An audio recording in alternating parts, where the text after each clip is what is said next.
In this video, I'm gonna walk you through 10 tips to improve your aerial photography. So by aerial photography, I mean something taken with a drone or anything taken from a plane/helicopter. So let's start from the top. The first tip I have is to use top-down shots. And this is essentially where you align yourself or the drone directly above something and you aim straight down. So this will give you a completely new perspective on a scene that you can't get from any other way other than with a drone, helicopter, or plane.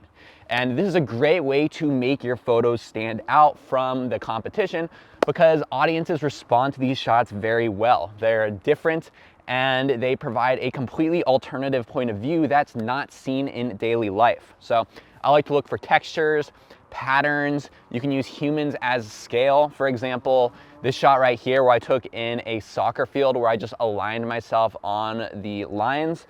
I've also seen people do this in tennis courts, basketball courts, with crossroads, using umbrellas, all sorts of crazy stuff. And this doesn't just apply to urban settings. You can also do this in landscape-esque settings. So check out this shot right here that I got of some palm trees in Mexico. We had one palm tree hanging out in a horizontal line to separate itself from all of those other ones, so provide a nice subject. The second tip I have is to keep your drone in line of sight.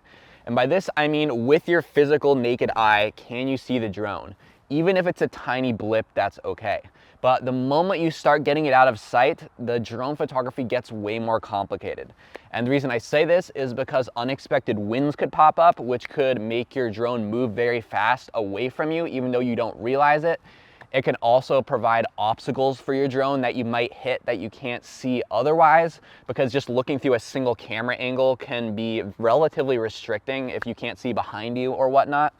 And also you could get lost fairly easily because if you're in a place like a forest and you took off, it can be difficult to remember where you took off from. So unless you're a very experienced drone user or you know exactly where you're flying, then I'd recommend keeping your eye on it at all times. And this is especially important for smaller, less expensive drones because these things don't have as much range on them and they're much more susceptible to winds and random conditions than the larger drones. So these things can get lost much easier. So always keep your eye on your drone. The third tip I have is to make sure that your firmware is updated. So this means before you go out and shoot, just check, double check, triple check on your Wi-Fi to make sure all of your firmware is up to date on your controller and your drone. There are some releases with firmwares where you literally can't fly the drone unless that firmware is up to date. So there have been times where I've gone out, I've been about to get an awesome drone shot, take it off, and realize I can't fly because the firmware isn't updated. So always check your firmware, especially if the drone is going to be the centerpiece of your shoot.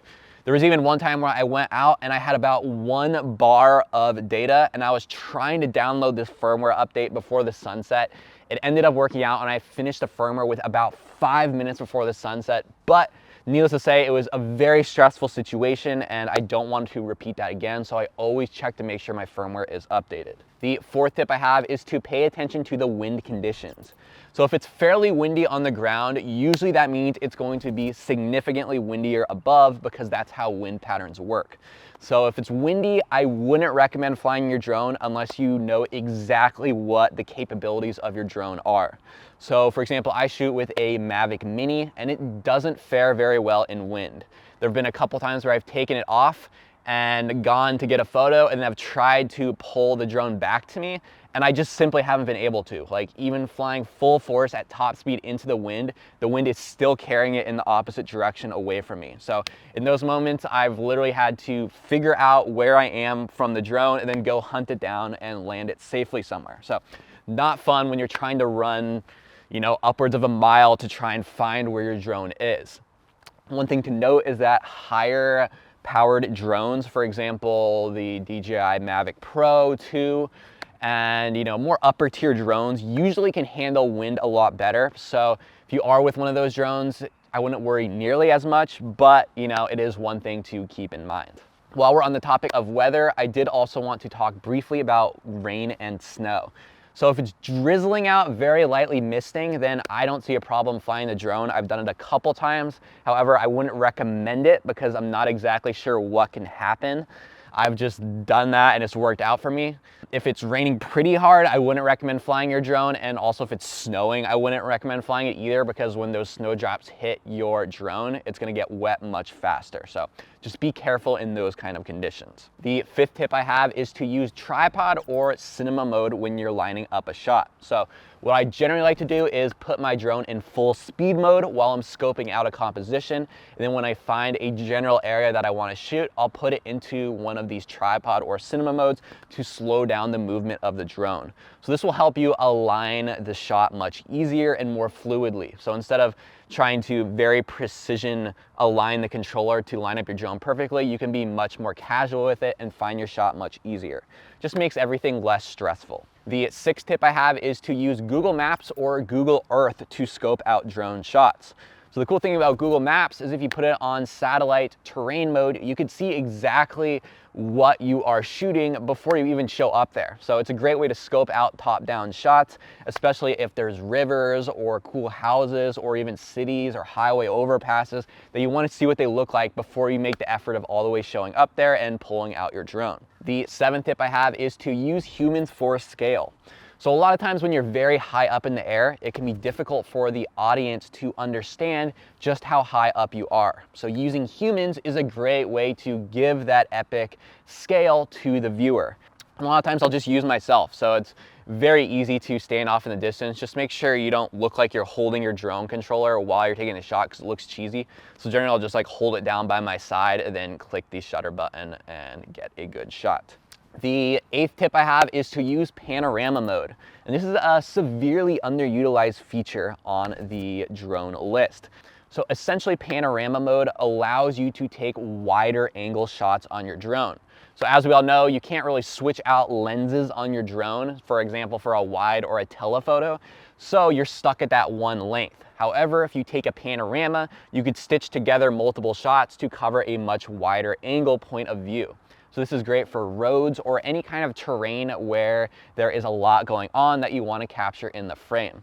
And some drones have a feature that does this all entirely for you. So you just hit panorama mode, take the shot, and it will go through, line up all the shots and stitch them together automatically. If you don't have this feature, what you can do is just take a shot from the bottom and then a little higher, and then a little higher, and then go into Lightroom and stitch them all together. I would recommend making sure there is a decent amount of crossover on the shots you are doing, and that'll make it much easier for Lightroom to stitch them together. The ninth tip I have is to not use FPV drones for photography. So FPV drones are first-person view drones, and these are the drones where you see people put goggles on and they usually fly them at very fast speeds through canyons, down mountains, on races, all sorts of stuff. A lot of these drones allow you to take photos, but it's generally not very easy to do that. These drones have a much higher learning curve. Some require a decent amount of maintenance, and in general, they're meant for videography. So if you're into videography, then by all means get one, but I wouldn't recommend getting one of these for photography, or it's just gonna make your life that much more complicated. The final tip I have doesn't relate to a drone or a plane or helicopter at all. And this tip is a little bit on the sketchy side. So if you're more protective with your gear, then cover your ears. But this does allow you to get a little bit more vantage height on some shots if you don't want to pull out a drone for an angle that's just 10 feet above you. So what I do is I get my camera, I put it on a tripod, and I extend the tripod as much as I can. I then put my camera on timer mode, and I get a time lapse set up, and then I focus the camera at about F9 to F13 on the subject that I have from the ground. I click the start button, and then I lift the camera as high as I can from the tripod, give myself an extra 5-10 feet of room in the air, and try to align it to get a shot. Now your camera's gonna be waving back and forth, so you generally want to have it on a high shutter speed. And you also want that focal length to be somewhere, like I said, between F9 and F13 to make sure it's in focus. And this doesn't always work, but it has saved my butt a couple times when I've just wanted a couple extra feet of gain in a shot. Another alternative is to stand on your car if you have one. So it'll just give you an extra 5 feet of space. And that's it. Those are all of the drone tips that I wanted to give you to help improve your aerial photography. Let's go ahead and hop into the next video.